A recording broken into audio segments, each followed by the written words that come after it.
Restez un moment. Vous êtes la bienvenue, que voulez-vous?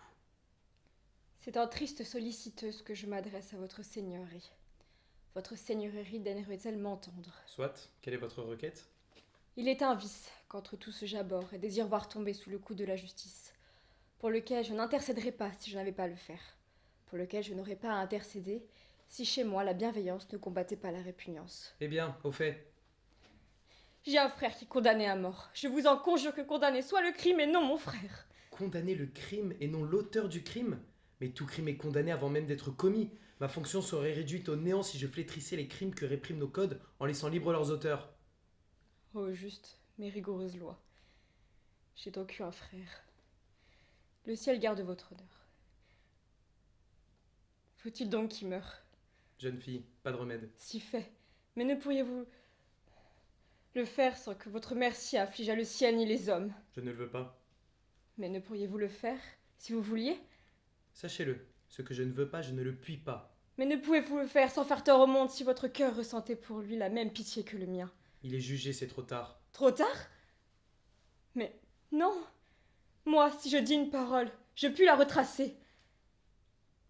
Croyez-le bien, qu'aucun des insignes réservés aux grands, ni la couronne du roi, ni le glaive du lieutenant, ni le bâton du maréchal, ni la robe du juge, ne leur ajoute autant de prestige que la clémence. Si lui était à votre place et vous à la sienne, vous auriez failli comme lui. Mais lui n'eût pas été aussi inflexible que vous. Retirez-vous, je vous prie. Plutôt ciel que juste votre pouvoir et que vous fussiez Isabelle. En serait-il ainsi? Non. Je montrerai ce que c'est qu'être juge et qu'être prisonnier. Votre frère est le condamné de la loi, et vous perdez vos paroles. Hélas. Hélas. Mais toutes les âmes jadis étaient condamnées. Et celui qui aurait pu si bien se prévaloir de cette déchéance y trouva le remède. Où en seriez-vous si celui dont émane toute justice vous jugeait seulement d'après ce que vous êtes? Oh, pensez à cela, et alors vous sentirez le souffle de la pitié sur vos lèvres comme un homme nouveau. Résignez-vous, bel enfant. C'est la loi, et non moi qui condamne votre frère. Fût-il mon parent, mon frère ou mon fils, il en serait de même pour lui. Il doit mourir demain.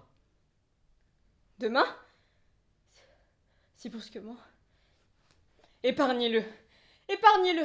Il n'est pas préparé à la mort. Même dans nos cuisines, nous nous tuons un oiseau quand sa saison. Aurons-nous pour juger le ciel moins de scrupules que pour soigner nos grossières personnes? Mon bon Seigneur, réfléchissez. Qui jusqu'ici a été mis à mort pour cette offense? Et il y en a tant qui l'ont commise.